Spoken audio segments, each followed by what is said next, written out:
জীবনে যত প্রেম আছে কলিজায়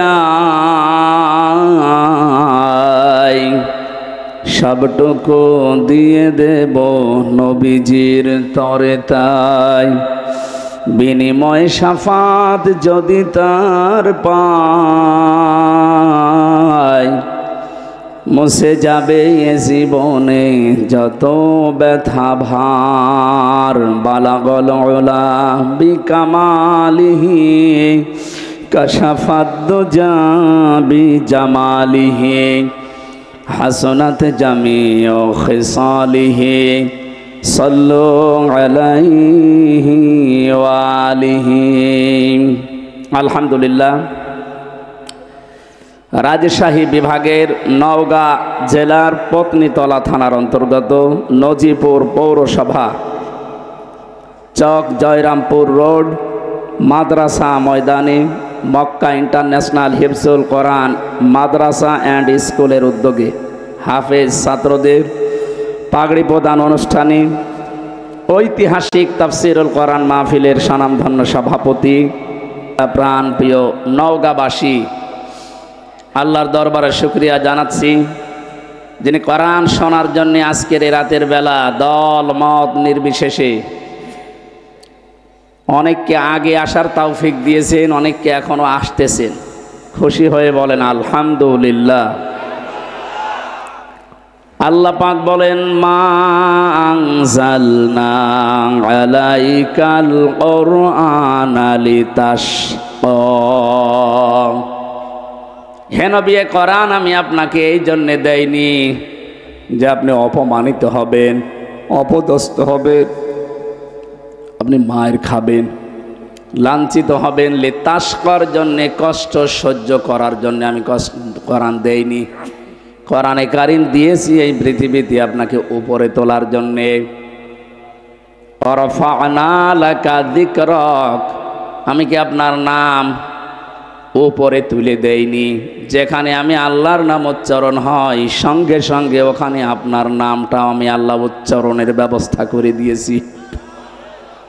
তামাম পৃথিবীতে যেখানে আল্লাহর নাম উচ্চারণ করা হয় সঙ্গে সঙ্গে দেখবেন বলা হচ্ছে আশহাদু আল্লা ইলাহা ইল্লাল্লাহ ওয়া আশহাদু আন্না মুহাম্মাদান আবদুহু ওয়া রাসূলুহু। বলেন আল্লাহু আকবার। আমাদের এই বাংলাদেশ 1150 কিলোমিটার এদিকে ওদিকে। কক্সবাজারের টেকনাফের ওই শেষ গ্রাম থেকে যখন আজানের ধ্বনি দেওয়া হয়, আমি দেখেছি পঞ্চগড়ের তেতুলিয়া আর একেবারে বাংলা বান্দা পর্যন্ত শুরু যখন হয় শেষ পর্যন্ত শুধু আজান শেষ হতেই বাংলাদেশে প্রায় 14 মিনিট সময় লাগে। 1150 কিলোমিটারে যদি 14 মিনিট একাধারে আল্লাহর নামের সঙ্গে সঙ্গে রাসূলুল্লাহর নাম উচ্চারণ হতেই থাকে। সারা পৃথিবীতে 257টা রাষ্ট্র আছে। কত হাজার হাজার হাজার হাজার কিলোমিটার আপনি বলেন। প্রত্যেক জায়গায় যদি আল্লাহর নাম পৃথিবীর শুরু থেকে একেবারে শেষ প্রান্ত পর্যন্ত শুরু হয়, 24 ঘন্টার 1টা ঘন্টাও বাকি থাকে না যেখানে রাসূলুল্লাহর নাম উচ্চারণ হচ্ছে না। ওই জামানায় আবু জেহেল বলেছিল মুহাম্মদ বিদায় নিলে, যেহেতু আর কোনো ছেলে সন্তান বেঁচে নেই, মা কানা মুহাম্মাদুন আবা আহাদিম মির রিজালিকুম ওয়ালাকির রাসূলুল্লাহি ওয়া খাতামান নাবিয়্যিন। মুহাম্মদ তোমাদের ভেতরে কোনো অ্যাডাল্ট পুরুষের বাবা নয়, প্রাপ্ত বয়স্ক কোনো পুরুষের বাবা মুহাম্মদ নয়।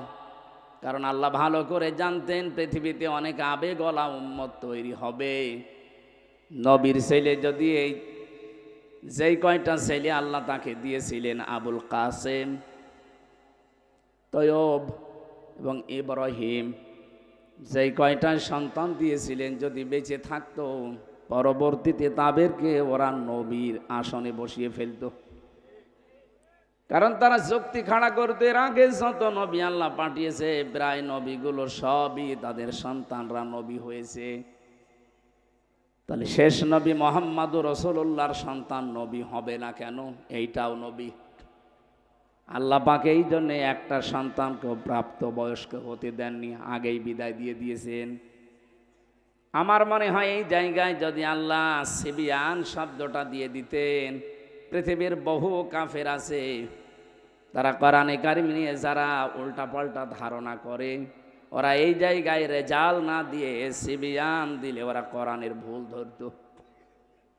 বলে কেন তোমাদের আল্লাহ জানিয়েছেন যে কোনো পুরুষের পিতা নয়, এই জন্য আল্লাহ সিবিয়ান না দিয়ে রেজাল শব্দটা দিয়ে জানিয়েছেন। রেজাল মানে যারা প্রাপ্তবয়স্ক 15 বছরের উপরে, আর সিবিয়ান বলা হয় যারা ছোট শিশু 1 থেকে 15 বছরের নিচে। এখান থেকেই তো বের হয় কোরআনে কারিমের কথাগুলো কত সূক্ষ্ম। কিয়ামত পর্যন্ত আল্লাহ চ্যালেঞ্জ দিয়ে দিয়েছে, একটা ভুল তো দূরের কথা, সন্দেহের অবকাশ পর্যন্ত বের করতে পারবেন না। এই কোরআন আল্লাহ আমাদেরকে দিলেন। কোরআনে কারিম যারা শুধু শুনতে এসেছি, শুনেই বাড়ি চলে গেলে হবে না। নবীজিকে আল্লাহ যে গ্যারান্টি দিয়েছেন, ওই গ্যারান্টি দেখার সময় এখন বাংলাদেশে চলে এসেছে।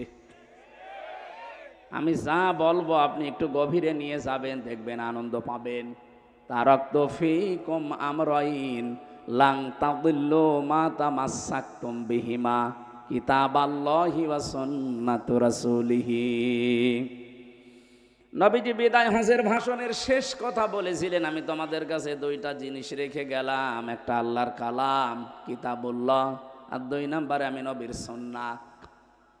কথাগুলো ভালো করে মনে রাখেন। নবীজি কিন্তু বলেছেন সুন্নাতু রাসূলিহি। আমার 2 পাশেই 2 জন আলেম বসে আছে, ওখানে মুহাদ্দিস বসে আছে। নবীজি কি বলেছিলেন আমি তোমাদের জন্য আমার হাদিস রাখলাম? কি বলেছিলেন? সুন্নাত। আজ এই দেশে বহু মানুষ বলে আমরা আহলে হাদিস। না, এই শব্দটা ভুল। আপনি আহলে হাদিস দাবি করে শুধু হাদিস দিয়ে জীবন চালাতে পারবেন না। কথা বোঝেন আমার? এই জন্যে যারা বলে শুধু আমরা হাদিস মানি, সহি হাদিস, আপনি সহি মানেন, কিন্তু শুধু হাদিস দিয়ে চলতে পারবেন না। পৃথিবীতে এমন অনেক নিয়ম আছে যেটা হাদিস দিয়ে মানতে গেলে আপনি শেষ পর্যন্ত যেতেই পারবেন না। হাদিসে আছে, জিজ্ঞাসা করেন মুহাদ্দিসকে, আগুনে পোড়ানো জিনিস খেলে অজু ভেঙে যায়, আছে না? এখন যদি চা খান, এটা কি দিয়ে পোড়ানো? এই যে কিছুক্ষণ আগে তো খেয়ে আসলাম, তাহলে আমার অজু আছে? বাটামি করা জায়গা পান না? এরকম বহু জায়গা আছে। শুধু হাদিস মানি আমি, এই কথা যারা বলছেন আপনি বিভ্রান্তিতে আছেন। একটু চিন্তা ভাবনা করেন কোরআন হাদিস নিয়ে। আমরা শুধু আহলে হাদিস না, আমরা আহলে সুন্নাত ওয়াল জামাত। যদিও এই শব্দটাকে কিছু গরম সুন্নি, ঠান্ডা সুন্নি, মিঠা সুন্নি এরা চুরি করে নিয়েছে, ওদেরকে সর্বোচ্চ বলা যায় ওরা আহলে বেদাত, আহলে সুন্নাত না। সুতরাং সুন্নি যদি দাবি করতেই হয়, এই দেশে যারা আহলে সুন্নাত ওয়াল জামাত তারা দাবি করতে পারে। তারাই সুন্নাতের জন্য মার খায়, তারা সুন্নাতের জন্য জেলে যায়, তারা সুন্নাতের জন্য ফাঁসির দড়ি গড়ায় নেয়। আর যারা সুন্নির ধ্বজাধারী, 3 দিন আগে দেখেছেন আমার তাহেরি ভাই পুলিশ দেখে পালিয়েছে। কিসের সুন্নি? এটা একটা ভণ্ড। এটা যে ভণ্ড, ফতোয়া দেওয়া লাগবে, ফতোয়া ছাড়াই ভণ্ড। কারণ ইসলামের রাম আর বামরা জালেমরা মিলে যত ক্ষতি না করেছে এই দেশে, এই মাজার পূজারি যারা সুন্নির নাম নিয়ে বাংলাদেশে ইসলামের ক্ষতি তার চাইতে বেশি করেছে। আমি নামটা নিয়ে ফেললাম, দুঃখিত। কারণ নাম না নিলে অনেকে মনে করো ও তো আলেম। কিসের আলেম? ওটা একটা জালেম। পুলিশ তো আমারেও ধরতে এসেছিল 20 সালে, বাড়ি থেকে এসে নিয়ে যাচ্ছে। আমি জিজ্ঞাসা করলাম কোথায় নিয়ে যান? কুষ্টিয়ার সদর থানায় না এবি থানায়? আমারে বলছে না জায়গা মতো। জায়গা মতো কোথায়? বলা যাবে না। প্রায় কয়েক কিলোমিটার যাওয়ার পরে আমার চোখ খুলে দিল। আমার হাতের হ্যান্ডকাপ খুলে দিয়ে বলছে, হুজুর মাফ করে দিয়েন। কোথায় নিয়ে যাচ্ছি? এবার বলছি ঢাকা। ঢাকা কোথায় এইটা বলা যাবে না। পরবর্তীতে দেখলাম আমি মিনি আয়না ঘরে আছি। বেগটায় আমি যেতে পারিনি, মিনিটায় ছিলাম, ছোট যেটা। এখানে যে কষ্ট দেয়, তাহলে বেগ যেটা বড়, যেটা আয়না ঘর, এখানে যে কি কষ্ট দিয়েছে। এরপরও অনেকে লেডি ফেরাউনের প্রশংসা করে, ওর সাফাই গায়। আপনি মানুষ, আপনার উপরে তো ঝড় যায়নি। আপনার বাবা যদি ওই রকম আয়না ঘরে থাকতো 10 বছর, তখন টের পেতেন যে হাসি নাকি। আমি নামটা ধরে ফেললাম, ওনার নাম আমি মুখে আনতে চাই না, কারণ নামটা আমার কাছে ঘৃণিত হয়ে গেছে।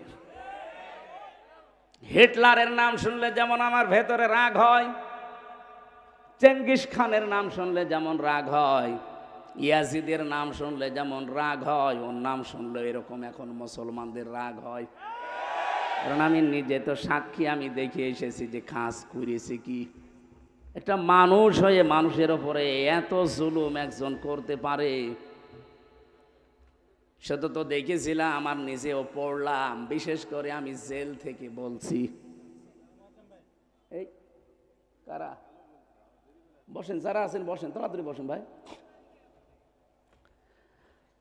আমার নওগাঁবাসী যে কষ্টটায় মানুষগুলো আমাদেরকে দিয়েছিল, বিশেষ করে আলেম নাম দেখলেই আল্লাহ যেন পুরাটা উল্টিয়ে তাদের এখন ওই রকমই অপমান করছে। ইন্নামা নুমলি লাহুম লিয়াজদাদু ইসমা ওয়া লাহুম আযাবুম মুহিন। সূরা আলে ইমরানের ভেতরে আল্লাহ জানিয়েছেন, মানুষের পাপের বোঝা যখন পরিপূর্ণ হয়ে যায়, ওই মানুষকে আল্লাহ অপমানজনক শাস্তি দেয়। এই আয়াতটা যে কত বাস্তব তার প্রমাণ এই কালামানিক। কলার পাতায় শুইয়েছে আল্লাহ, অথচ সুপ্রিম কোর্টের বিচারপতি, এমনকি ওর বিসিও উড়ে গেছে। হ্যাঁ, ওর এখন বউ টেকে কিনা আল্লাহ জানে, কারণ বিসি না থাকলে থাকবে। হ্যাঁ, ওই দেখেন নোটের পাচ্ছে।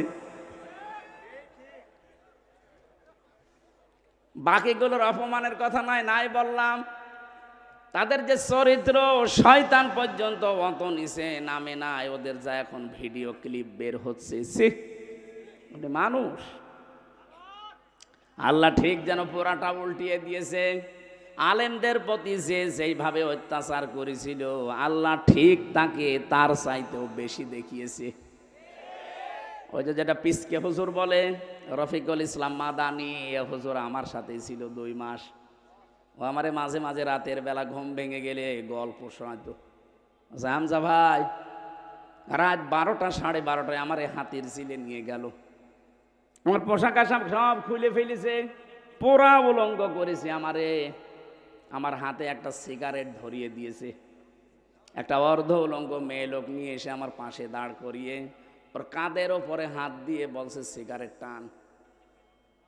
চারিদিকে যারা দাঁড়িয়ে আছে সব তো অস্ত্র নিয়ে, কারণ 2 দিকের রাস্তা ব্লক করা। কি করব, কিচ্ছু করার নেই।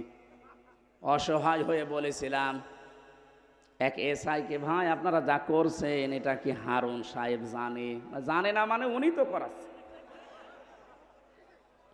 আমি তো অসহায়, এরপর আমি তো মাজলুম, নিজে এমনিতে ছোট মানুষ। যে মহিলাকে ওরা ভাড়া করে নিয়ে এসেছিল, আমার চাইতে মনে হচ্ছে ডবল। ওরা আমি কাঁধে হাত দেবো কি করে, এইভাবেও আমি সোয়া পাই না। আমার এই পর্যন্ত আমার বালিশ আর ওর বালিশ পাশাপাশি, যখন ওই ফাঁসির কন্ডেম সেলের ভেতরে ছিলাম, আমার পা চলে যায়, ও আমার মাজার কাছে পড়ে থাকে। এতটুকু মানুষ, এত অসহায় মনে হচ্ছিল। চোখের পানি ছেড়ে দিয়ে মাজলুমের দোয়া যেহেতু কবুল হয়, বললাম রব্বুল আলামিন তুমি তো সব দেখতে পাচ্ছ। যে লোকটার উপরে এত ভরসা করেছি যে এই লোকটা অন্তত জানলে আমাদের অপমান করবে না, অথচ শুনলাম সেই নাকি এগুলো করাচ্ছে। আমাকে যেভাবে পুরাটা উলঙ্গ করে ওরা এখন ছবি তুলে জাতিকে দেখাবে আমি নাকি এইরকম। তুমি অবশ্যই কিছু দেখিও। আমার আল্লাহ ঠিক ওইটা কবুল করে নিয়েছে। ছোট হুজুরের আর কি দেখা গেছে, যাই হোক দেখা গেছে যেই লোকটার ইশারায় এটা হয়েছে আল্লাহ তার 3 ইঞ্চি, কথা বলে না কেন, জিকির উঠে গিয়েছিল 3 ইঞ্চি 3 ইঞ্চি, আর মহিলারাও জিকির করতো 3 ইঞ্চি। কি গো কি এটা কি? ওই হারুন আঙ্কেল এমনি আল্লাহ এগুলো করেনি, এদের পাপের বোঝা পরিপূর্ণ হয়ে গেছে। পরশু দিনও আমি গিয়েছিলাম কিশোরগঞ্জের মিঠামইন এলাকায়, দেখলাম যে রিসোর্ট বানিয়েছে, ওনার যে বেতন সরকারিভাবে আমি তো জানি কিয়ামত পর্যন্ত চাকরি করলেও ওই রিসোর্ট বানানো সম্ভব না। ওখানে থাকতে সর্বনিম্নই লাগে 10,000 এক এক রুম ভাড়া, আর ঊর্ধ্বে আছে 1 লাখ 1.5 লাখ। এক রাত থাকবেন আপনি মাত্র একটা রুম নিয়ে, সর্বনিম্ন ভাড়া 10,000, ওপরে যত বেশি আছে। এমন কোন জিনিস করে না এই হাওড়ের ভেতরে যে নেই, যা মনে চাবে আপনি তাই পাবেন। এই টাকাগুলো তো ফেরেশতারা দিয়েছে। বলেন, আমার মতো হামজাকে বাড়ি থেকে নিয়ে এসে বলছে 50টা মামলা দেব, সঙ্গে সঙ্গে 10 লাখ টাকা দিন। আমার মতো মানুষকে যদি এ কথা বলতে পারে বলেন, আর উপরে যারা তাদের কি করিস? এই জন্য পাপের বোঝা যখন মানুষের পরিপূর্ণ হয়ে যায়, ওই মানুষকে আমার আল্লাহ ছাড় দেয়, কিন্তু ছেড়ে দেয় না। আমি যে শব্দ নিয়ে বলছিলাম, যারা আহলে হাদিস দাবি করছেন আপনি ভুল পথে আছেন। বসেন এক জায়গায় আলেমদের সাথে, আপনি প্রমাণ করে মিলাতে পারবেন না। আপনি যদি এত হক আহলে হক দাবি করেন, আপনার আহলে হাদিসের নামের ভেতরে এতগুলো দল কেন? শুধু আহলে হাদিস এই নামের ভেতরে 7 দল। আপনি যদি সভাপতি সেক্রেটারি পদের লোভ নাই থাকবে, তে এতগুলো দল খুলে বসে আছেন কোন কারণে? নিজেদের ভেতরে তো আপনার মিল নেই, কথা বলে না কেন? এই শব্দটা আমরা জানি আলেমদের, আমি যাদের কাছে লেখাপড়া করেছি, আমার বিশ্ববিদ্যালয়ে doctor Abdullah Jahangir, doctor Lokman Hossain, doctor আবামা সাইফুল ইসলাম সিদ্দিকী সহ যাদের কাছে আমি পড়েছি, কওমি মাদ্রাসায় আমি শর্ট কোর্সে দাওরা হাদিস করেছিলাম, হাফেজি কারিয়ানা, আমার জীবনে যাই পড়লাম কামেল পর্যন্ত মেলামেশা করে আমি যা দেখেছি, পড়াশোনা করে, এই শব্দটা গলদ। আহলে হাদিস আপনি বলবেন না, আপনি বলবেন আহলে সুন্নাত ওয়াল জামাত। যারা এই শব্দটা চুরি করে নিয়েছেন তারা এখন জাতির সামনে যেন এরা আহলে বেদাত, এটা প্রমাণ হয়, প্রমাণ অলরেডি হয়ে গেছে। সারা বাংলাদেশ এখন আমি যাচ্ছি, আমি দেখতে পাচ্ছি চারিদিকে আওয়াজ উঠেছে যে ও আল্লাহর ওলিরা আন্দাজে দাবি করে আহলে সুন্নাত, ওগুলো আহলে ভণ্ড, আহলে বেদাত। নবীজি বললেন আমি তোমাদের কাছে সুন্নাহ রাখলাম আমার আদর্শ, বিশ্ব নবীকে আপনাকে মাস্ট বি মেনে নেওয়া লাগবে। উনি যখন নবুয়ত পেয়েছিলেন ওই দিন থেকে শুরু করে ইন্তেকাল পর্যন্ত, এটা রাহিকুল মাখতুমে পড়বেন। বিশ্ব নবী যেদিন নবুয়ত পেয়েছিলেন, ঘোষণা, উনি তো নবী, কিন্তু ঘোষণা যেদিন হয়েছে 40 বছর বয়সে, এই দিন থেকে শুরু করে ইন্তেকাল পর্যন্ত পুরা 23 বছর। কেউ যদি বলে আমি একটা দিন শুধু মানি না, আপনি কাফের। কথা বুঝতেছেন? জ্ঞানী মানুষ যারা আছেন একটু খেয়াল করেন, নবীজির এই 23 বছরের নবুয়তের জিন্দেগির কেউ যদি বলে আমি এই হাফ দিন মানি না, সে কাফের। কারণ আল্লাহর নবীকে আল্লাহ শারিআ বানিয়েছেন, শরীয়ত প্রণেতা। উনি যদি বলতেন হালাল না হারাম, এত বড় পাওয়ার তার ছিল। 23 বছরে আমরা বাংলাদেশে অনেক মানুষকে দেখি ওনারা 13 বছর মানতে রাজি আছে, কিন্তু 10 বছর মানতে রাজি না। এখানে অনেকে বসে আছে এরকম। নবীজি 13 বছর মায়ের খেয়েছিলেন, হ্যাঁ হুজুর বলেন, আপনিও কান্দেন আমিও কান্দি, কিন্তু বাকি যে 10 বছর উনি মায়ের দিয়েছিলেন, ওইটা বলতে গেলে বলে এটা রাজনীতি। কথা বোঝেন না, আন্দাজে চিল্লান, হ্যাঁ কথা বোঝেন। নবীজিকে মানা লাগবে কি 10 বছর না 23 বছর? আরো জোরে। কোরআনে কারীম জানিয়েছে ইন কুনতুম তুহিব্বুন তুহিব্বুনাল্লাহা ফাত্তাবিউনি ইউহিব্বুকুমুল্লাহ ওয়া ইয়াগফির লাকুম যুনুবাকুম আল্লাহু গফুরুর রহিম। হে নবী, আপনি বলেন, যদি আল্লাহকে ভালোবাসি এই দাবি করো, নওগাঁবাসী এ দাবি আমাদের আছে না নেই? আমরা দল মত নির্বিশেষে ভালোবাসি আল্লাহকে, দাবি আছে না নেই? এ দাবি করি না আমরা? আমরা শুধু না, বিশেষ 4,500 ধর্ম এখন আছে। 4,500 ধর্মের যে ধর্মের মানুষ বলেন সে তার ধর্মের যিনি যাকে মেনে চলে তাকেও ভালোবাসে। আপনি হিন্দুদের জিজ্ঞাসা করেন ওদের দেবতাকে ভালোবাসে, খ্রিস্টানদের জিজ্ঞাসা করেন ওর গডকে ভালোবাসে, ইহুদিদের জিজ্ঞাসা করেন, পৃথিবীর যত জাতি আছে সেই যে ধর্ম মেনে চলে, মিনাল্লাযীনা ফাররাকু দীনাহুম ওয়া কানু শিয়া কুল্লু হিজবিম বিমা লাদাইহিম ফারিহুন। বলেন আল্লাহু আকবার। আল্লাহ পাক বলেন, হে নবী, দুনিয়াতে যে যেই দলে আতে মসে আছে ও কিন্তু ওই দলের কর্মসূচি নিয়ে আনন্দে আছে, আর সে মনে করে এইটাই আসল, বাকিগুলো সব ডিলিট। এটা মনে হচ্ছে না সারা পৃথিবীতে যে যেই ধর্মে আছে, যে যেই মতে আছে, পথে আছে, ওইটাই তার কাছে সঠিক, আর বাইরে যা আছে সবগুলো ভুল। আল্লাহ বলেন তার দলীয় কর্মসূচি নিয়ে সে আনন্দে আছে।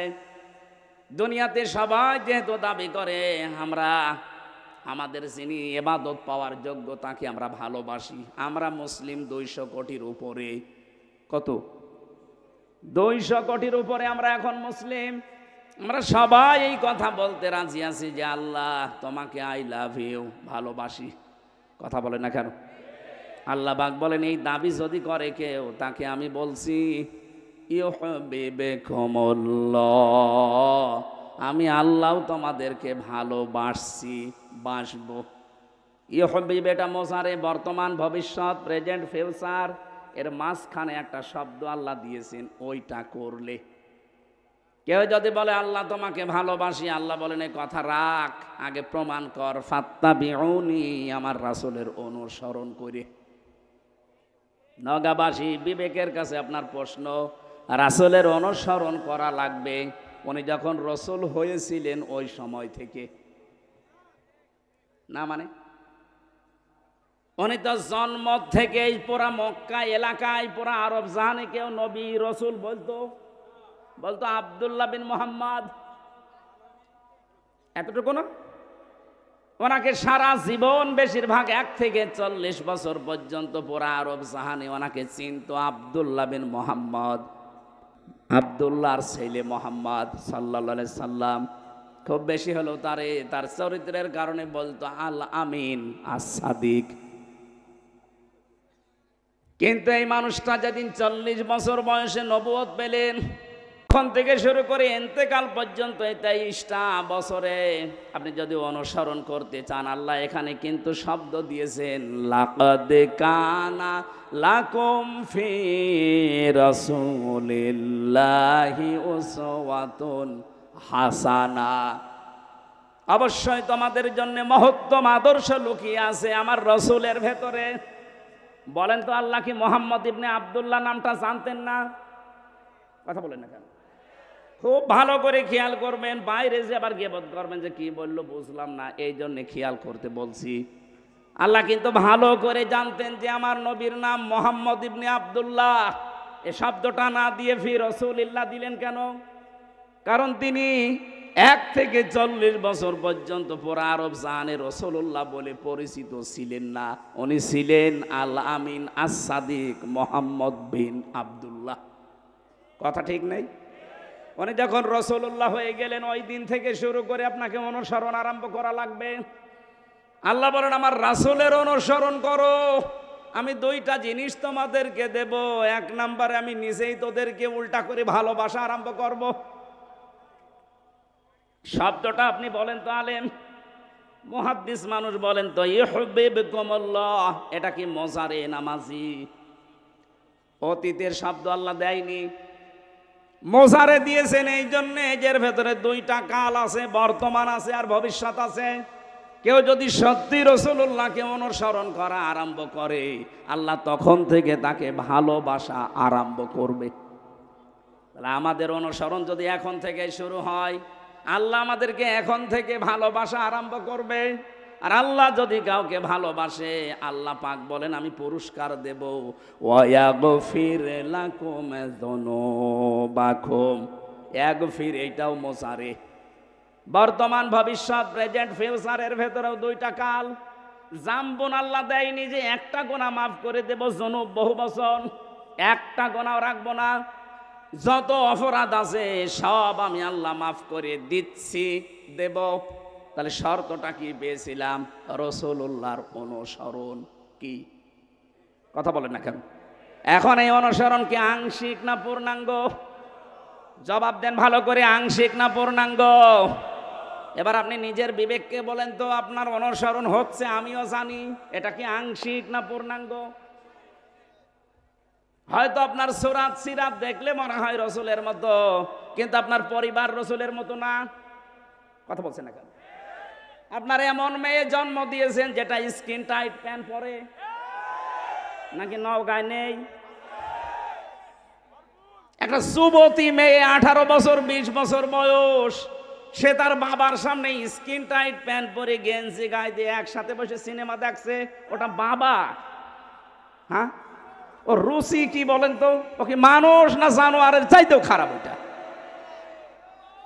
আমি এত নিকৃষ্ট শব্দ বলতাম না। বলেন এটা একটা বাবা বলা যায়? এই জন্যে তো মাঝে মাঝে দেখি অঘটন ঘটে যায়। তাহলে আপনার অনুসরণ হয়তো আপনার মাথায় চুল রসুলের মতো কাটা আছে, দাড়ি আপনি রাসূলের মতো রেখেছেন, জব্বা গায়ে দিয়েছেন, আপনার হাতে তসবিহ আছে, মানলাম আপনার পুরা বডি ঠিক আছে, আপনার পরিবার ঠিক নেই, আপনার সমাজ ঠিক নেই, আপনার রাষ্ট্র ঠিক নেই, আপনি অর্থনীতি ঠিক নেই। অর্থনীতির যে একটা ইবাদত অনেকে জানেই না। অর্থনীতি একটা ইবাদত না? ব্যবসায়িক যে নিয়ম নীতিগুলো আছে, কয়জন বুঝতে পারে বা কয়জন পালন করে?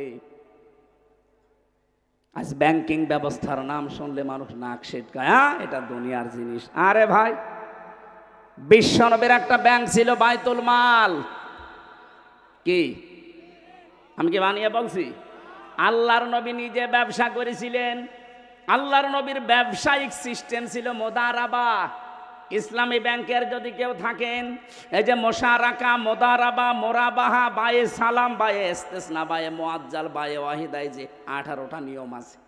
এক একটা পয়েন্টের ভেতরে কতগুলো কথা সূক্ষ্ম সূক্ষ্মভাবে আল্লাহ লুকিয়ে দিয়েছেন। ওই জামানায় যারা কাফের তারা বলতো ব্যবসা আর সুদ ওই একই, অথচ আল্লাহ বলেন আমি ব্যবসাকে হালাল করেছি আর সুদকে হারাম করেছি। আজ আমাদের ব্যবসাগুলো সত্যি যাকাত ভিত্তিক অর্থনীতি না থাকার কারণে সুদ ভিত্তিক অর্থনীতির সাথে জড়িয়ে গেছে, যেখানে সুদ খেলে মায়ের সাথে জেনা করার গুনাহ হয়।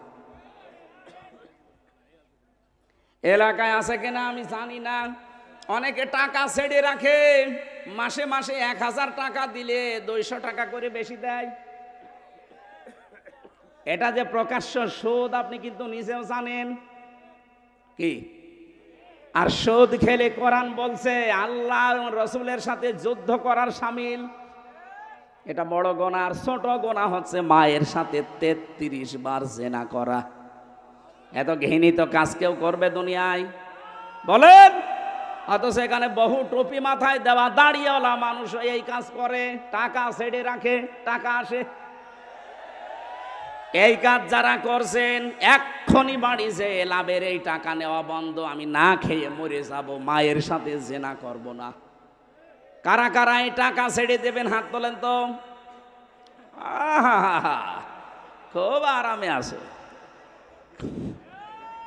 না না ভাই, আপনি হাত তুললেন, আপনার তো শরম করার দরকার ছিল। আমি আশা করছি আপনি ছেড়ে দেবেন আগামীতে। না বুঝেও যদি হাত তুলে থাকেন, যদি এই কাজে কেউ থাকেন, ইসলামী অর্থনীতিটা পড়েন, সূরা বাকারার কি 78, 79, 80, 81, 82 এই যে আয়াতগুলো খেলা করার জন্য দেয়নি। ইসলামী অর্থনীতির ব্যাপক কথা এর ভেতরে সাজানো আছে। এটা একটা ইবাদত। আপনি রসুলের অনুসরণ করলে, রসুল ব্যবসা করেছেন মোদারাবা। মোদারাবার সিস্টেম কি? আমি টাকা দেব, আপনি শ্রম দেবেন। খাদিজা টাকা দিয়েছে, রসুল্লাহ শ্রম দিয়েছে। এক কথা বলছে না কেন? আপনি জিজ্ঞাসা করে দেখেন আলেমকে, খাদিজা টাকা দিয়েছে, রসুল্লাহ শ্রম দিয়েছে। এইটাই মোদারাবা, এটা ইসলামী ব্যাংকে আছে। বাকি যে ব্যাংকগুলো আছে আপনি আবার রাগ করেন না, আপনারটা নেই, এই জন্যই তো আমি বলছি না। আমি পাবো কোথায়? আমি কি জোর করে আপনার সাথে লাগাবো? আপনার ওখানে আছে প্রকাশ্য সুদ, বলেন ইসলামী ব্যাংকে? হ্যাঁ আছে। রাষ্ট্রীয়ভাবে যাকাত কায়েম না হওয়া পর্যন্ত এই দেশে কোনো ব্যাংক 100% সুদ থেকে মুক্ত হওয়া সম্ভব না।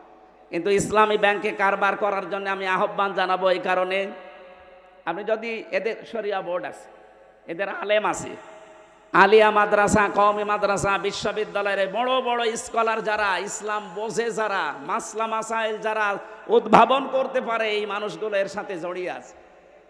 চট্টগ্রামের কওমি মাদ্রাসার সবচাইতে বড় আলেম মাওলানা ওবায়দুল্লাহ হামজা। এই বাংলাদেশে কওমি মাদ্রাসার ভেতরে যদি 10 জন আলেম থাকে, উনি একজন। কি কথা বোঝেন আমার? এ আলেমকে জিজ্ঞাসা করেন। ওবায়দুল্লাহ হামজা কত বড় মাপের আলেম। সাজ্জাদ মাওলানা কামাল উদ্দিন জাফরি হাফিজাহুল্লাহ, বাংলাদেশে যদি 10 জন থাকে তার ভেতর উনি একজন। এই জন্য আপনি নির্দ্বিধায় ইসলামী ব্যাংকে চোখ কান বুঝে কাজ করবেন। যদি গোনা হয় ওদের হবে, কারণ যাকাত ভিত্তিক অর্থনীতি যতদিন কায়েম না হয় ততদিন আপনার অসুবিধা নেই।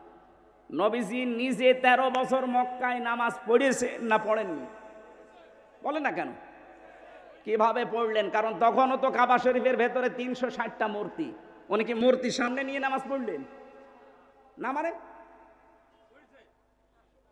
এবার আপনি বলেন তো, নবীজি নিজে 360টা মূর্তির সামনে নিয়ে কাবা শরীফে নামাজ পড়লেন, ওনার নামাজ হয়? হয়েছে এই কারণে, কারণ ওনার হাত ছিল না। উনি যে মূর্তিগুলো সরাবে ওই অবস্থায় উনি নেই।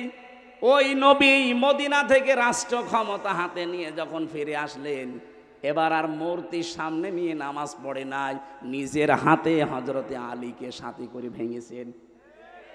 আপনি ইসলামকে ওই জায়গায় আগে তুলে দেন। দেখেন এই দেশের ব্যাংকিং ব্যবস্থা, এই যে অগ্রণী, সোনালী, রূপালী, চৈতালি, যত ব্যাংক আছে একটাতেও সুদ থাকবে না, আমি গ্যারান্টি দিচ্ছি। বিশ্বের বহু মুসলিম দেশে আমি গিয়ে দেখেছি যেখানে সুদ নেই, তাদের ব্যাংক চলছে না? চলছে। তাদের যাকাত ভিত্তিক অর্থনীতি রাষ্ট্রীয়ভাবে আছে। আমাদের রাষ্ট্রীয় যাকাতের নিয়ম নীতি রাষ্ট্রীয়ভাবে সরকারিভাবে কায়েম করে দেন, এক সলির মধ্যে 4 আনাও সুদ খেতে পারবে না। তাহলে এটা যে যতদিন কায়েম না হয় ততদিন আপনি তো কারবার করবেন, নামাজ পড়বেন না। মূর্তির সামনে নিয়ে তো এখন নামাজ পড়া লাগছে। সুতরাং যতদিন ইসলামের দেশে রাষ্ট্রীয়ভাবে কায়েম না হয় ততদিন আমার মনে হয় এই দেশে ইসলামী ব্যাংকের উপরে যেহেতু আর কিছু নেই, আপনি পাবেনও না।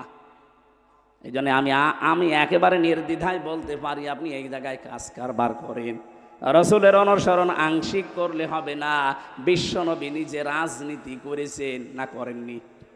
আপনি রাজনীতির কথা শুনলে খালি উল্টাপাল্টা দিকে যান। মানে আমার মনে হয় নবীজি যদি এখন বেঁচে থাকতো, শয়তান নবীজিকেও বলতো নবী মনে হয় ওই দলের।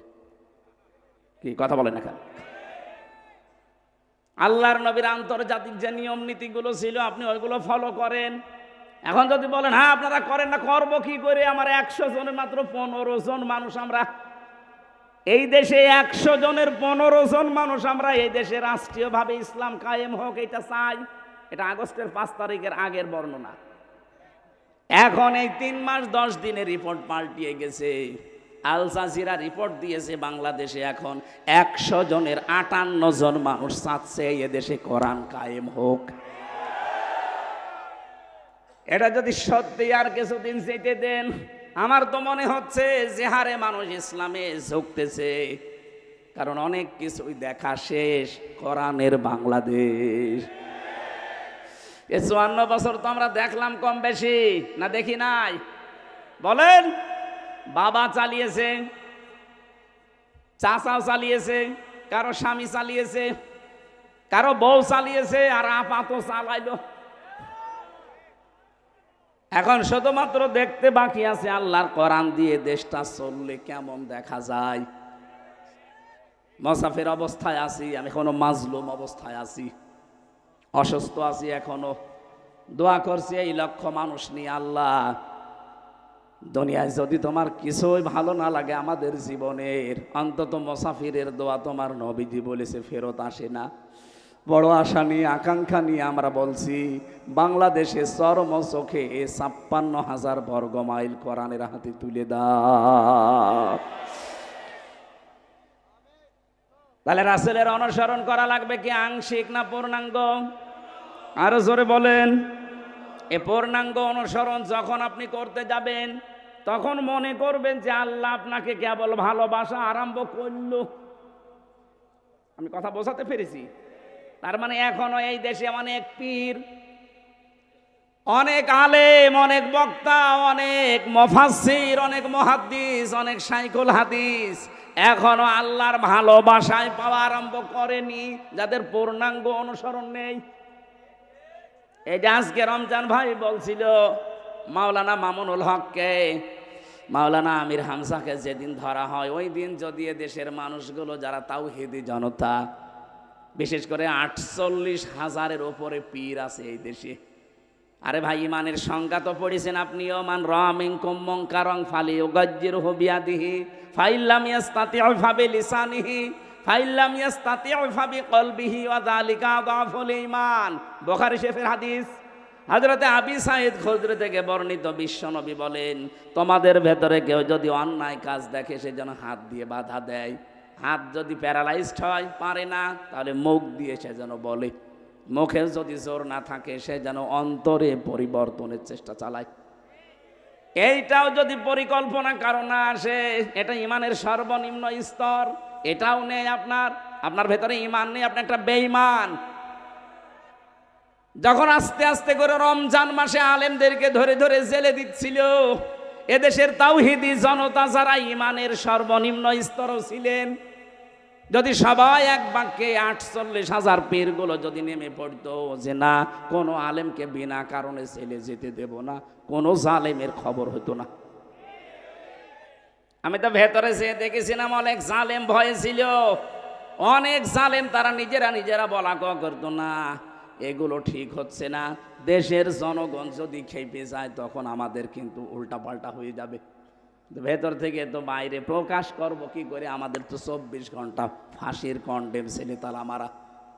এই জন্য ভাবতাম যদি এই কথাগুলো বাইরে পৌঁছিয়ে দিতে পারতাম, এ বিনা কারণে এই আলেমদেরকে বাংলাদেশে বছরের পর বছর জেলে থাকা লাগতো না। কারণ ওরা তো জানে যে আমরা অবৈধ, ওদের তো ভয় আছে একটা। আজকের সভাপতি দেখলাম শামসুজ্জোহা খান, সাবেক সংসদ সদস্য, লিখেছেন ইনি কত সালের এমপি আমি জানি না। যদি ২০০৮ থেকে ২৪ পর্যন্ত কেউ এমপিতে পাশ করে নাম দেয় যে সাবেক এমপি, এটা অবৈধ। কারণ আপনাকে আমরা ভোট দেয়নি। ৮ সাল থেকে শুরু করে ২৪ পর্যন্ত কোনো নির্বাচন হয়নি, সবগুলো পাতানো। কথা বলেন না কেন? সুতরাং যারা ৮ সাল থেকে ২৪ সাল পর্যন্ত এমপি মন্ত্রী, কোনোদিন পোস্টারে লিখতে পারবেন না সাবেক এমপি সাবেক মন্ত্রী। আপনি এতটুকু লিখতে পারেন সাবেক চোর, না আর একটু বেশি করে লিখবেন যে সাবেক ডাকাত। কারণ আপনি ভোট ডাকাত, আপনি ভোট চোর, এইটা লিখবেন, অসুবিধা কি? কথা বলে না কেন? আপনি এই শামসুজ্জোহা খানের মতো সাবেক এমপি লিখতে পারবেন না, কারণ এটা নির্বাচনের এমপি, আর আপনি ইলেকশনে না। অথচ এখন যারা পালিয়ে গেছে দুই বোন একসাথে, এরা এখন ছড়াচ্ছে আমরা নির্বাচিত ছিলাম, আমাদেরকে উৎখাত করা হয়েছে। এত বড় ডাহা মিথ্যা কথা একটা হাজী সাহেব বলতে পারে? ও হাজী সাহেব সারা জীবন মিথ্যা বলছে, এই জন্য মুখে বাঁধে না। ওদের এই মিথ্যা কথার কারণে সারা পৃথিবীর ২৫৭টা রাষ্ট্রে এ বাংলাদেশের ভাবমূর্তি নষ্ট হয়ে যাচ্ছে। নিজেরা ষড়যন্ত্র করে তো পারেনি, এখন উল্টা করে হিন্দুদেরকে কাজে লাগিয়েছে যে দেশের ভেতরে বিশৃঙ্খলা তৈরি করো। আমার মনে হয় তাবলীগ জামাতের যে দুই গ্রুপের ভেতরে এক গ্রুপ এই সাদপন্থী যারা, আমার মনে হয় এদের পেছনে ওই দুই বোনের হাত আছে। নয়তো কোন কারণে আপনি ৪ জন মানুষকে জবাই করলেন? তদন্ত করলে আমার মনে হয় বেরিয়ে আসবে। এখন ছাত্রলীগের নাম আসতেছে, এরা সবাই করেছে। তদন্ত করে রিপোর্ট দেন। আমার মনে হয় 100 ভাগ না, আমার কেমন সন্দেহ হচ্ছে, কারণ যেভাবে জবাইয়ের ধরন দেখলাম, এটা ছাত্রলীগ ছাড়া অন্য কেউ করতেই পারে না। এতদিন শুধু আন্দাজে নাম দিয়েছে ছাত্র শিবির, জামাত ইসলাম রক কাটে। কে বলেছে আপনাকে? একটা প্রমাণ বাংলাদেশে আছে যে কারো রক কেটে দিয়েছে? এতদিন ছড়িয়েছে সারা বিশ্বের কাছে যে বাংলাদেশে সংখ্যালঘু নির্যাতন হয়, অথচ এই পৃথিবীর ইতিহাসে বাংলাদেশে ইতিহাস নেই যে আমরা একটা মন্দির ভেঙে মসজিদ বানিয়েছি, না। অথচ ভারতে আজকেও মসজিদ ভাঙিয়ে দিয়েছে। মসজিদগুলো ভেঙে ভেঙে ওরা এখন মন্দির বানাচ্ছে। সারা বিশ্বের বিভিন্ন দেশে মাটির নিচে কেউ তেল পায়, কেউ গ্যাস পায়, কেউ লোহা পায়, কেউ স্বর্ণ পায়।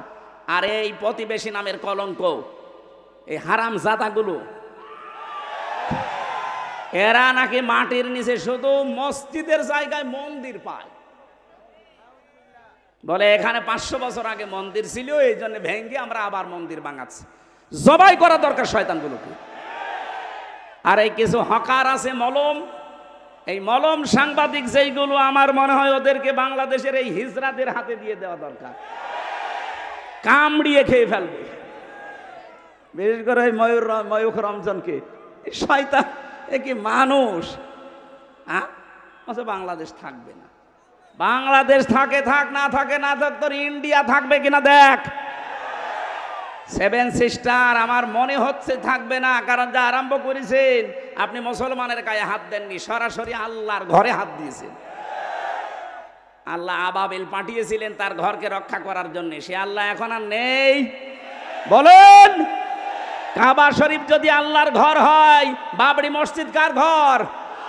এ ঘরকে আপনার ভেঙ্গে টুকরা টুকরা করে রাম মন্দির বানিয়েছেন। আল্লাহ বসে আছে, ছাড় দিয়েছে, ছেড়ে দেবে না। ভারত আজ হোক কাল হোক টুকরা টুকরা হবেই। আজকেও 2 জন কোলাঙ্গারকে পিটিয়ে দেশের জনগণ হাসপাতাল পাঠিয়েছে সকালবেলা। ওরা নিজেরা এখন কন্ট্রোলে নেই। ওদের পেঁয়াজগুলো, রসুনগুলো, এরপরে ওদের ঝাল, আলু সব বর্ডারে পৌঁছতেছে। আমাদেরকে ভয় দেখায় যে না খাওয়িয়ে মারবে। আমাদের খাবারের মালিক কি তোরা? কে বলেন? পৃথিবীর 200 কোটি মুসলমানের আর কিছু না থাকে, এই ঈমান আছে যে আমাদের খাবার শুধুমাত্র আল্লাহ দেয়, কারণ তার নাম রাজ্জাক। তার নাম কি? তোদের খাবারের কি হবে চিন্তা কর। আমেরিকা কালকে কি বলেছে দেখেননি? পরশুদিন ডোনাল্ড ট্রাম্প যে 16 লাখ ভারতীয়কে সব ফেরত পাঠাবো, জানুয়ারির 20 তারিখে ওর শপথ।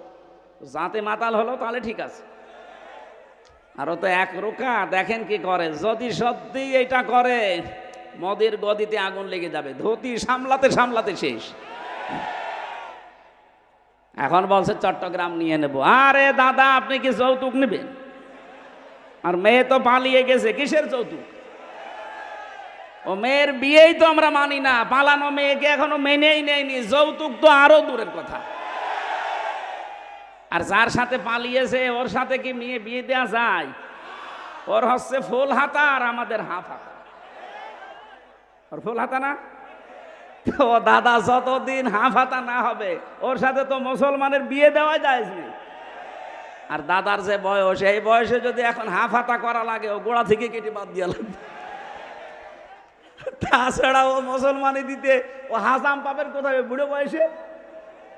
ও পাকা জিনিস এখন কাটতে গেলে তো সমস্যা। দেখা যাচ্ছে হাজামে ডাক্তারে বললো ঠিক আছে নিয়ে আসেন, ও আগা কাটতে যে গোড়া কেটে দিয়েছে। ওর বিয়ে করার স্বাদ মিটে যাবে। ভারতে এখন নিয়ে নেবে চট্টগ্রাম। এ দেশের 1 ইঞ্চি না হাফ ইঞ্চি মাটি যদি কেউ চোখ রাঙিয়ে নিতে চায়, আমার মনে হয় দেশের 18 কোটি মানুষ জীবন দিলে 36 কোটি দাদা নিয়ে জীবন দেবে।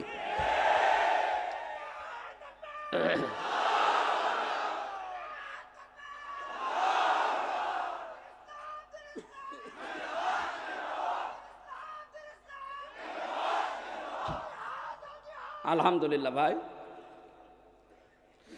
আমি যে কথাটা বলার জন্য পর্যন্ত নিয়ে এসেছিলাম, বিশ্ব নবীর অনুসরণ করা জীবনে যদি আমাদের থাকে, আমাদের আর চিন্তা নেই, কারণ আমাদের আখেরাত তৈরি হয়ে গেছে। পেছনের অপরাধ আল্লাহ মাফ করে দিয়ে আমাদেরকে আল্লাহ তার বানানো বাগান ওই জান্নাতে প্রবেশ করিয়ে দেবেন, বলেন আমিন।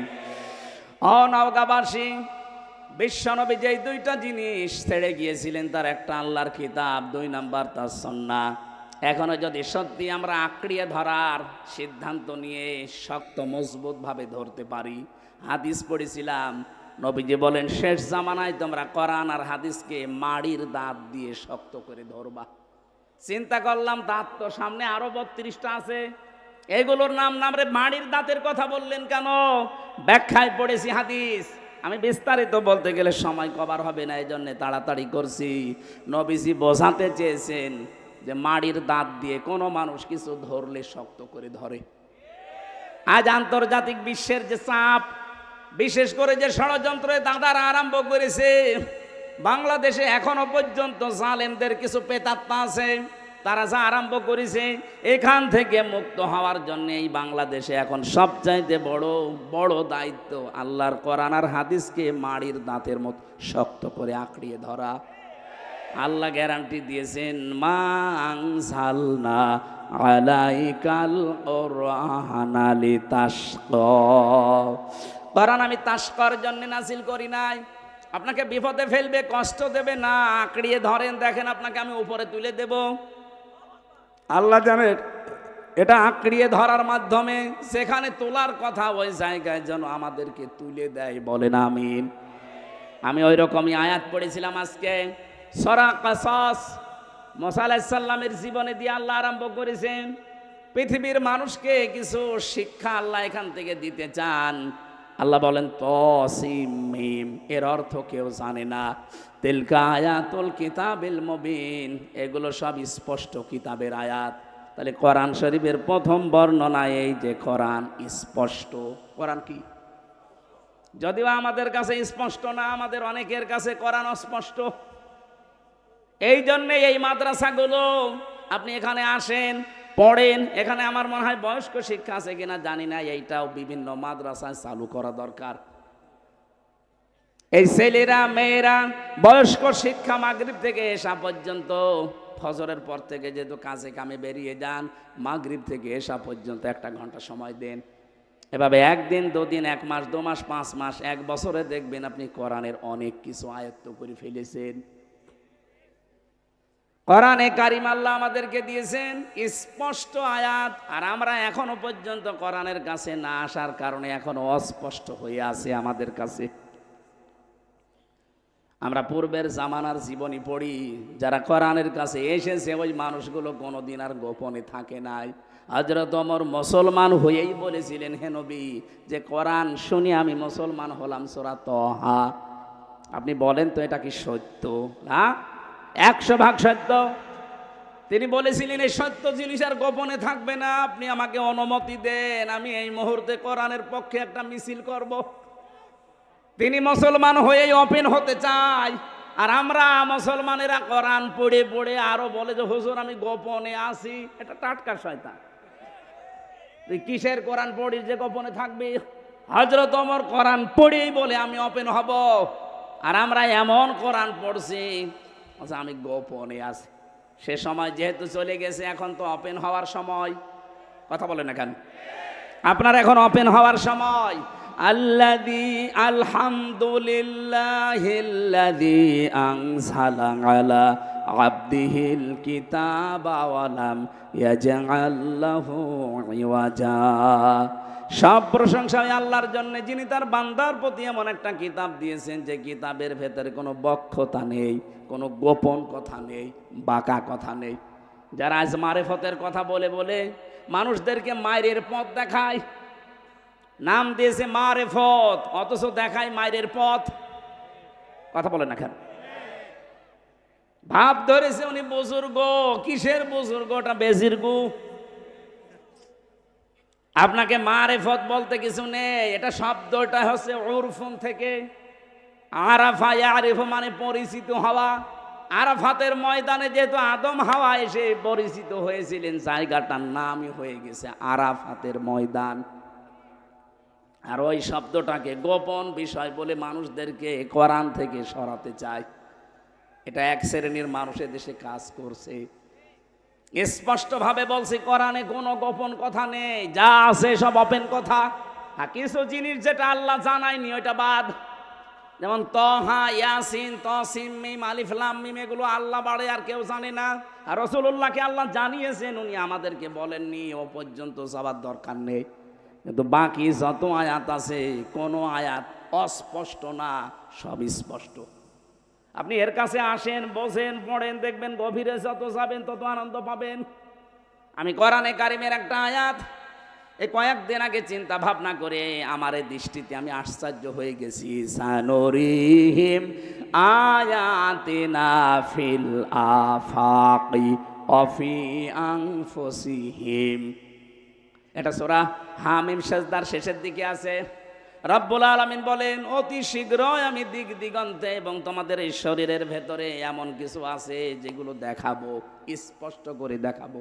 হাত্তা ইয়াতাবাজ্জানা লাহুম আন্নাহুল হক, যতক্ষণ পর্যন্ত আমি যে সত্য এটা প্রমাণ না হয় ততক্ষণ দেখাবো। আমি বহু কিছু পেয়েছি, আমার একটা বিষয় খুব আশ্চর্য লাগে। কম্পিউটার এখানে ভিড়িয়ে দিলে আমি দেখাতে পারতাম।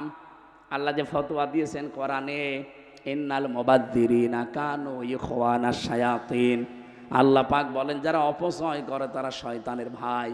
এ ফতোয়া দিয়েই তিনি শেষ করেননি, তিনি নিজে এটা মেনেছেন আগে। তোমাদের শরীরের ভেতরেও দেখো, কি দেখবো? শরীরের ভেতরে দেখলাম এই যে খাবার খেয়ে আসলাম, এই খাবারগুলো দিয়ে এর নির্যাস যেটা, ওইটা দিয়ে পিত্ত রস তৈরি হয়, ওইটা দিয়ে বীর্য তৈরি হয়, ওইটা দিয়ে রক্ত তৈরি হয়, ওইটা দিয়ে আলাদাভাবে যখন রসগুলো বেরিয়ে যায়, কিছু দিয়ে পায়খানা, কিছু দিয়ে প্রস্রাব তৈরি হয়। কম্পিউটার ভিড়িয়ে খালি মানব দেহটা লিখবেন, দেখবেন মাথা থেকে শুরু করে পুরাটা এমনিতে সেজদা দিতে বাধ্য হবেন। আমি ওইটা মিলিয়ে দেখলাম আল্লাহ যে ফতোয়া দিল আমি অপচয় করি না, তাহলে পিত্ত রসটা কি করে? খাবার যতক্ষণ আপনার পেটে আছে, ওই পিত্ত রস যেটা দামি সব চাইতে, কারণ খাবারের নির্যাস দিয়ে তৈরি, ওটা ফোঁটা ফোঁটা ফোঁটা ফোঁটা পড়তে থাকে। খাবার যতক্ষণ আছে ওটা পড়লে খাবার হজম হয়, যতক্ষণ খাবার না থাকবে শেষ হয়ে যাবে। কারণ খাবার খাওয়ার 1 ঘন্টার ভেতরে পেটে আর খাবার থাকে না, ওটা টয়লেট হয়ে যায়। যতক্ষণ খাবার থাকবে ততক্ষণ পড়বে, খাবার নেই যেহেতু দামি জিনিস আর পড়বে না, তাহলে তো অপচয় হবে। আল্লাহ নিজের কথাই নিজে মানবেন না, এই জন্য অটোমেটিক আল্লাহটা বন্ধ করে দেয়। কালকে সুবহানাল্লাহ বলবেন।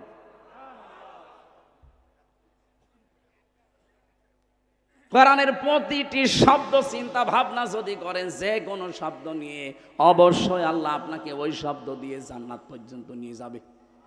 তা আমাদের দেশে তো এই সিস্টেমগুলো নেই, কোরআনের একটা গবেষণাগার নেই, অথচ লালন গবেষণাগার তৈরি হচ্ছে।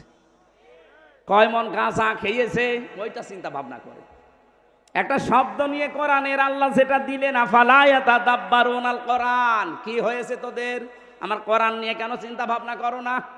এই জন্য দেশের ধনী ধনী মানুষ যারা আছেন, আমরা আহ্বান জানাবো, যারা ভালো ভালো নাম করা আলেম, যারা চিন্তা ভাবনাশীল, এদেরকে নিয়ে আপনার কোরআনের ইনস্টিটিউট, গবেষণাগার বানান, কোরআন রিসার্চ সেন্টার বানান। মানুষ যেন কোরআন থেকে তথ্যগুলো বের করে জাতির সামনে উপহার দিতে পারে। আমরা ওগুলো পাই না, পড়বো কি করে? যতটুকুই চিন্তা ভাবনা আসে মাথার ভেতরে, দেখি না কিছু করলে একটা নতুন তথ্য বের হয়ে যায়। বলেন তো, এই চিন্তা যদি কোনো খ্রিস্টান করে, যে কি অপলক সৃষ্টি এটা, বলেন তো অপরূপ। খাবার থাকলে পড়বে, খাবার না থাকলে কে বন্ধ করছে? ওটা আল্লাহ নিজে বন্ধ করে দিচ্ছে। আল্লাহ বলেন, হাত্তা ইয়াতাবাজ্জানা লাহুম আন্নাহুল হক আওয়ালাম ইয়াকফি বিরাব্বিকা আন্নাহু আলা কুল্লি শাইইন শাহীদ।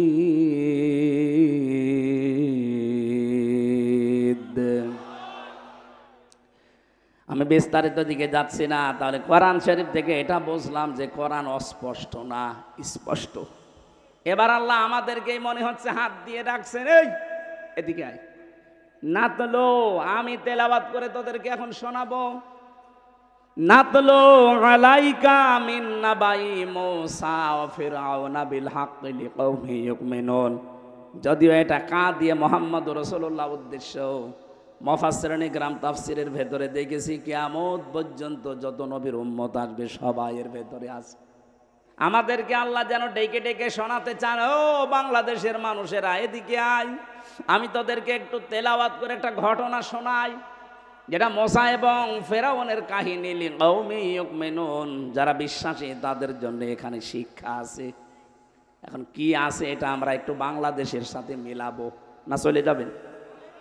হ্যাঁ, এই যে দু একজন যাচ্ছে, কারা এরা? একটু বসেন ভাই, একটু বসেন। আল্লাহ রাব্বু একটু ভালো করে মিলাবেন, দেখবেন আমার তো মনে হচ্ছে খাপের খাপ মুমতাজের বাপ মিলে যাবে। ইন্না ফিরআউনা আলা ফিল আরদি, আল্লাহ পাক বলেন অবশ্যই ফেরাউন তার রাজ্যের ভেতরে, ফেরাউন আলা ফিল আরদি, জমিনে সে কিছু করতে চেয়েছিল। কি করতে চেয়েছিল? ফেরাউনের যে কাজ কারবার হাজার হাজার বছর আগে, সে উলু প্রকাশ করতে চেয়েছিল, উদ্ধত্ত, নিজের এলাকায়, নিজের দেশে। ওটা তো হাজার হাজার বছর আগের কাহিনী। আল্লাহ আমাদেরকে তাহলে শুনিয়ে তার লাভ কি? আল্লাহ জানে যে ১৫০০ বছর পর মুহাম্মদুর রাসূলুল্লাহ বিদায় নিয়ে ১৫০০ বছর পরে এমন সময় পৃথিবীতে আসবে, সেখানে ২৫৭টা রাষ্ট্র হবে, বাংলাদেশ নামে একটা দেশের আবিষ্কার হবে, এই দেশে লেডি ফেরাউন একজন তৈরি হবে। না, এটা আল্লাহ জানে না? ওই সময় ফেরাউন যা করেছিল আমি মিলিয়ে দেখলাম, লেডি ফেরাউন তাই করেছে। এই দেখেন মিলান, ওয়াজাআলা আহলাহা শিয়া, ফেরাউন ওই জামানায় তার জমিনের ভেতরে, তার দেশের ভেতরে মানুষদেরকে সে দলে বিদলে বিভক্ত করে করে ছোট ছোট দল বানিয়ে রেখেছিল। বাংলাদেশেও দেখেন লোক যত বেশি তার সাথে দল বেশি। এমনও দল আছে এই দেশে শুধু সভাপতি আর সেক্রেটারি, তাছাড়া কেউ নেই। এ কথা বলছে না কেন? শুধু টুপি মাথায় দেয়, এদের ভেতরে সে প্রায় ৫৪টা দল, জেনারেল যারা তাদের ভেতরে ২৭টা। নবীজি বলেছিলেন আমার উম্মতের ভেতরে ৭২ কাতার হবে, শুধু একটা কাতার জান্নাতে যাবে, বাকি সব যাবে জাহান্নামে। ৭৩ কাতারের। আমি যদি ওই সমস্ত দলকে কাতার বানাচ্ছি না, আমার ওটা আবার আলাদা সাবজেক্ট। আমি ফেরাউনের কর্মসূচি আপনাকে বলছি। আল্লাহ বলেন ওর প্রথম কাজ ছিল এইটাই, এদিকে তাকান, ওর প্রথম কাজ ছিল মানুষকে দলে বিদলে বিভক্ত করে রেখেছিল। ওর উদ্দেশ্য ছিল মানুষ যত বেদলে বিভক্ত হবে আমার ক্ষমতা তত পাকাপোক্ত হবে। কারণ মানুষ এক জায়গায় না হতে পারলেও প্রতিবাদ জানাবে কি করে? যারাই আসে তারা ৫ জন, এরা আসে এরা ৮ জন, ওরা আসে ওরা ২ জন, খালি সভাপতি আর সেক্রেটারি, কেউ নেই। এরা সবাই যদি এক হয়ে এক বাক্যে আসতো তাহলে তো আমার যে চেয়ার, এ চেয়ার থাকার কথা না। এই জন্য ওর প্রথম কাজ ছিল যেভাবেই হোক দলে বিদলে বিভক্ত করে রাখা লাগবে। বাংলাদেশে আজ মানুষের ভেতরে এত দলের পেছনে ভারতের দায়ী। ওরা গোপনে গোপনে আমাদেরকে এই কাজ করায়। আমার সাথে যেগুলো আলেম ছিল তারা মনে মনে আমাকে এই কথা বলেছিল যে আজ হুজুরদের ভেতরে এত দলের পেছনে এই কাজ করছে। যদিও এটা ওপেন সিক্রেট বলা ঠিক হয়নি। এদের তালে পা দেবেন না, এটা ফেরাউনের চক্রান্ত। ফেরাউন বলেছিল আমি কেন এটা করতে চাই জানো? তাদেরকে আমি দলে বিদলে বিভক্ত করে দুর্বল করে রাখতে চাই।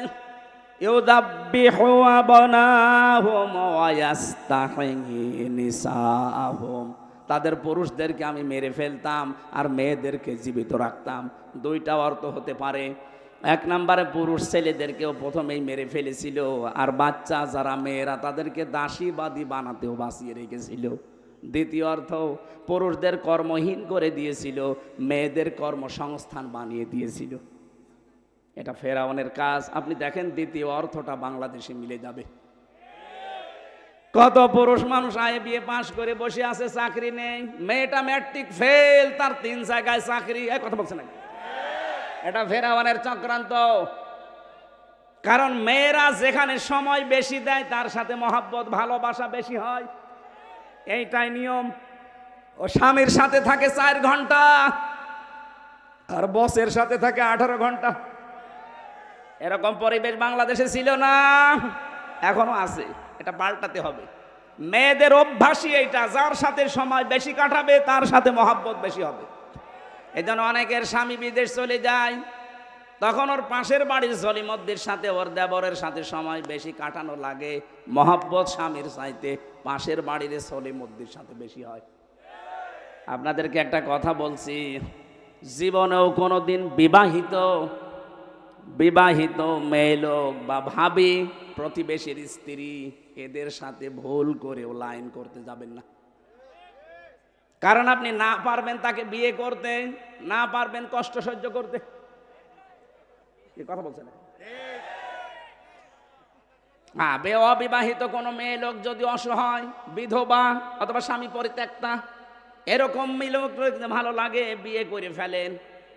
কিন্তু সাবধান, পাশের বাড়ির ভাবির সাথে অথবা প্রতিবেশীর স্ত্রীর সাথে অথবা বিবাহিত কোনো মহিলার সাথে লাইন করতে যাবেন না। কারণ তার স্বামী যতদিন না ছাড়বে আপনি বিয়ে করতে পারবেন না। আর বিয়ে করতে না পারলে যতদিন আপনি লাইনে থাকবেন শুধু কষ্ট পাবেন। এইরকম লাইনে যারা আছেন, আজকে থেকেই তাওবা করবেন যে না, আমি এক্ষুনি ওই ভাবির মোবাইল নাম্বার ডিলিট করে দেব। কারা কারা পারবেন হাত তোলেন। দুই একজন মুরব্বী হাত তুলেছে, ওর তো মোদি দাদার মতো অবস্থা, ওর হাত তোলার দরকার কি? না, সম্মানিতা মা বোনেরা, মেয়েরা এসেছে, মেয়েরা সম্মানিতা মা বোনেরা, এটা শুধু পুরুষের জন্য না, এটা মহিলাদের জন্যেও। নারী পুরুষ এই জেনা, বিশেষ করে চোখের জেনা আর মনের জেনা, এই দুইটা জেনা থেকে যদি আমরা বাঁচতে চাই তাহলে দুইটা ঔষধ খাওয়া লাগবে। সূরা নূর 18 নম্বর পারা 12 নম্বর পৃষ্ঠা 7 নম্বর লাইনের 30 নম্বর আয়াত এটা। অকুল্লিল মুমিনিনা ইয়াগুদ্দু মিন আবসারিহিম ওয়া ইয়াহফাযু ফুরুজাহুম যালিকা আযকা লাহুম। আমি সহ যারা এখানে আছি, নারী হোক আর পুরুষ হোক, মাত্র 15 দিন এই ঔষধটা খাবেন। এলাপতি, হোমিওপ্যাথি না গাছগাছড়া, আল্লাহর নিজের বানানো ঔষধ। আল্লাহ বলেন মমিন পুরুষদেরকে এবং মমিন নারীদেরকে বলে দেন, তারা যেন পর নারী পর পুরুষ থেকে প্রথমে তাদের চক্ষু নিম্নগামী করে। 14 জন পুরুষ আর 14 জন মহিলা বাদ দিয়ে যার সামনে যত কিছু পড়বে, আল্লাহর ঔষধ আজকে থেকে খাওয়া লাগবে।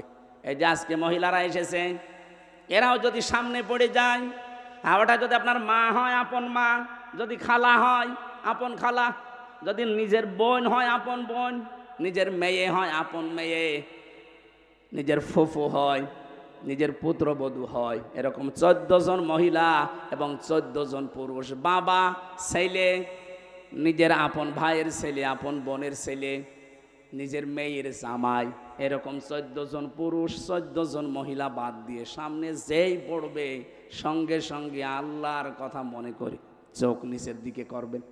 যদিও শয়তান ওদেরকে জাল হিসাবে রাখবে, তারপরও শক্ত কন্ট্রোল করেন নিজেকে। 2 নম্বরে লজ্জা স্থানের হেফাজত করা। ইল্লা আলা আজওয়াজিহিম আও মা মালাকাত আইমানুহুম ফাইন্নাহুম গায়রু মালুমিন। আল্লাহ পাক বলেন নিজের জায়েজ স্ত্রী ছাড়া অন্য কোনো কারোর স্ত্রী কামনা করাই জায়েজ নেই। করা না, শেষে হর্ষাই আছে, করাই জায়েজ নেই। অথচ যারা আজ পরকীয়া প্রেম করছি বলে এক জিনিস আর আমি কতদিন কি করব, এই জন্য অন্য জায়গায় লাইন করেছি। আপনি যদি এই কথা বলেন তো আপনার বউ তো এই কথা বলতে পারে যে ও ছাতায় এক জিনিস আর পর দিন আমি আর এক জায়গায় করি। এই যে নিজের স্ত্রীর প্রতি আজ আকর্ষণ নেই, অন্যের বউ দেখলেই কেমন যেন আকর্ষণ হয়, ভালো লাগে, এমনি না। এই কারণে, কারণ আমার লজ্জাস্থান এবং চোখের হেফাজত নেই, এই জন্য অন্যের বউ দেখলে খুব ভালো লাগে, নিজেরটা দেখলে আর ভালো লাগে না। খালি 15 দিন ঔষধ খাবেন, 15 দিন দেখবেন নিজের স্ত্রীর প্রতি আকর্ষণ বাড়বে, নিজের স্ত্রীর প্রতি চাহিদা বাড়বে। পৃথিবীর অন্য কোনো মহিলা যত সুন্দর হোক, দেখলে আপনার কাছে আর ভালো লাগবে না। এই ঔষধটা খাওয়া যাবে না। এক কথা বলে না কেন? ফেরাউন যা করেছিল, মেয়েদেরকে কর্মসংস্থান দিত আর পুরুষদেরকে অকর্মা করে রাখতো। এই লেডি ফেরাউন তাই করেছিল। ও মানুষকে বোঝাতো যে আমরা সমান অধিকার দিতে চাই, এদিকে যে জারজের কারখানা তৈরি হচ্ছে ও টের পাচ্ছে। নিজের ছেলে বিয়ে দিয়েছে খ্রিস্টান মহিলার সাথে, বলে আহলে কিতাব। কিসের আহলে কিতাব? পৃথিবীতে শুধু মুসলমান ছাড়া বাকি যা আছে সবগুলো কাফের। সে ইহুদি হোক, খ্রিস্টান হোক, বৌদ্ধ হোক, হিন্দু হোক, মাজুসি হোক, সব কাফের। আপনি যদি প্রমাণ করতে পারেন যে ওরা মুসলমান, কারণ কোরআন আসার পরে সবগুলো ডিলিট হয়ে গেছে, আর বলে না উনি আহলে কিতাবের মেয়েদের বিয়ে করেছে, বন্টামি করার জায়গা পান না। ওর পাশে যারা থাকতো তারা ওকে বোঝাইতো যে আপনার অসুবিধা নেই, খ্রিস্টান মেয়ে তাতে কি, ও তো আহলে কিতাব। আমি এই কথা সিঙ্গাপুরে বলেছিলাম, এই কারণে আমার উপর ওদের রাগ। আমাদেরকে কাফের বললো। আরে ভাই, কাফেরকে কাফের বলবো, অসুবিধা কি? এই জন্য আমার আর জাতি দেয় না। আমার মতো এই লোকের চেহারা ওনারাও ঢুকতে দেয়।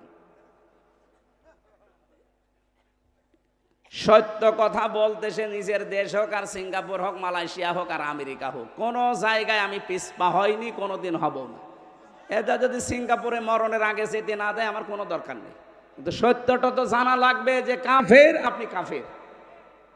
ইমান ভাঙার 10টা কারণ আছে না হুজুর?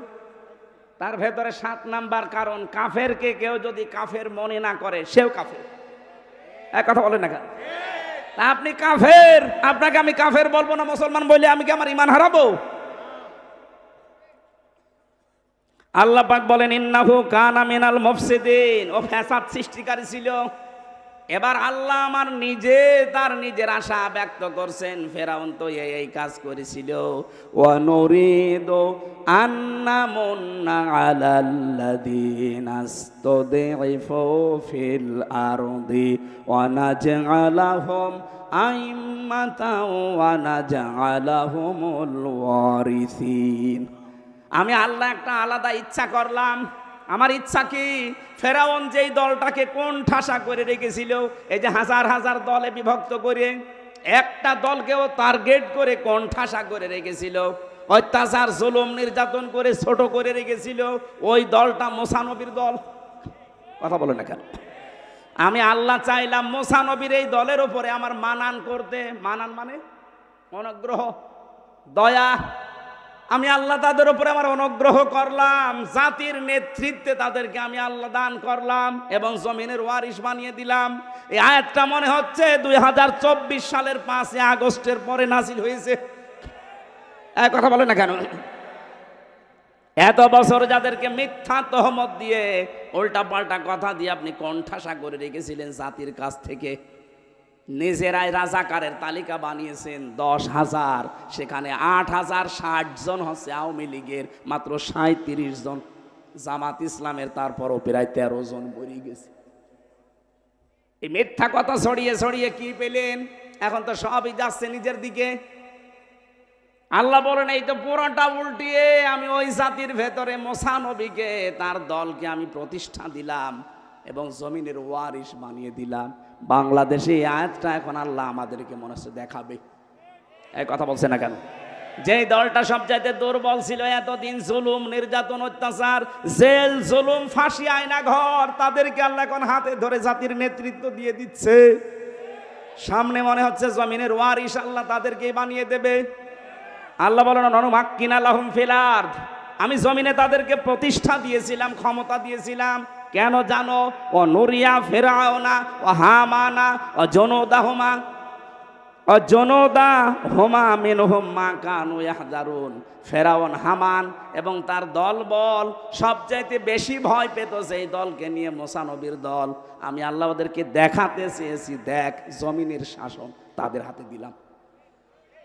আমার তো খাপের খাপা একটা মিলে যাচ্ছে, কারণ কোরআনের পাখি যতগুলো দোয়া করেছিল, একটা দোয়া আমার আল্লাহ ফেরত দেয়নি, সব কবুল করে নিচ্ছে। উনি স্বপ্ন দেখেছিলেন এই দেশে একটা জালেমও ইঁদুরের গর্ত পাবে না, ঠিক এখন সেই অবস্থা। উনি স্বপ্ন দেখেছিল এই জমিনে জালেমদের নাকের ডগায় পথ পথ করে কালেমার পতাকা উড়বে, সে অবস্থা চলে আসতেছে। উনি স্বপ্ন দেখেছিল এই জমিনে জালেমদের এই দেশে প্রত্যেকটা জায়গায় ইসলামের পরিপূর্ণ ইসলাম কায়েম হবে। এইটা এখন বাকি আছে। আল্লাহ যেন এটা আমাদেরকে সামনে দেখায়। যেহেতু নবীদের দোয়া আল্লাহ ফেরত দেয়নি।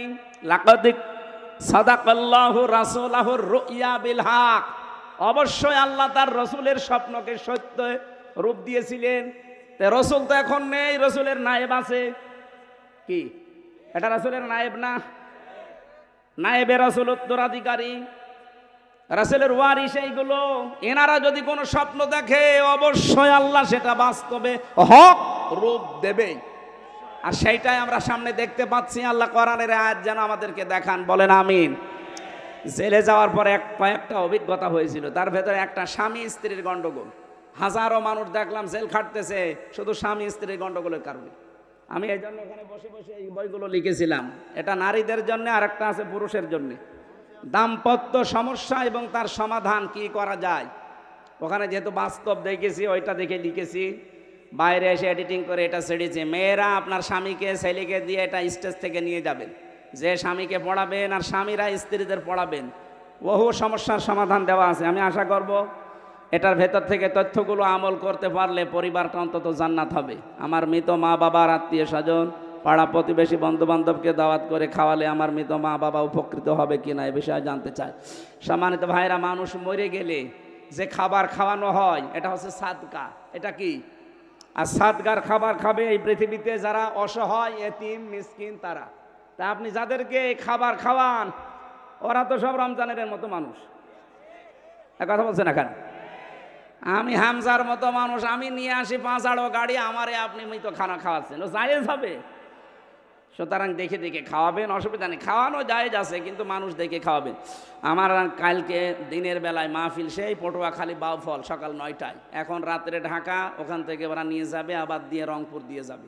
এই জন্য আমি আজকে আর টানতে পারছি না, মাপ চাই। আগামী থেকে আসলে আবার কথা বলবো ইনশাল্লাহ। এই বইটা যাওয়ার পরে এখান থেকে মোনাজাত শেষ হলে স্টেজ থেকে নিয়ে যাবেন। আল্লাহুম্মা আমিন। লা ইলাহা ইল্লা আনতা সুবহানাকা ইন্নী কুনতু মিনাজ জালিমিন। আল্লাহুম্মা আগফিরলি ওয়ারহামনি ওয়াহদিনি ওয়াফিনি ওয়ারযুকনি ইয়া রাব্বাল আলামিন। আল্লাহ তাআলা, তুমি কোরআনে যে গ্যারান্টি আমাদের দিলে এগুলো তুমি বাস্তবে আমাদেরকে দেখাও।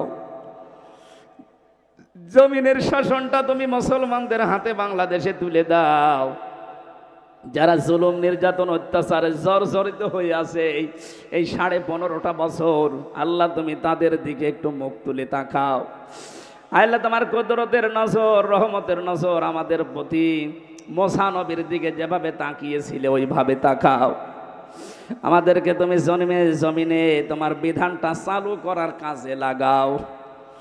এ মাহফিল বাস্তবায়নের জন্যে হাফেজ মাওলানা মুয়াজ্জিম হোসেন ভাই এলাকার মানুষকে নিয়ে যে বিশাল আয়োজন করেছে, কত সুন্দর করে সাজিয়েছে। আল্লাহ তাআলা নিজেদের বাড়ি ঘর এরা এত সুন্দর সাজায় না। কোরআনের এই ময়দান যারা এত সুন্দর সাজিয়েছে এদের জান্নাত তুমি এভাবে সাজিয়ে দাও। আল্লাহ তার স্ত্রী আলেমরা আসলে যে খেদমত আমি দেখেছি, তার স্ত্রীকেও তুমি মাফ করে দাও।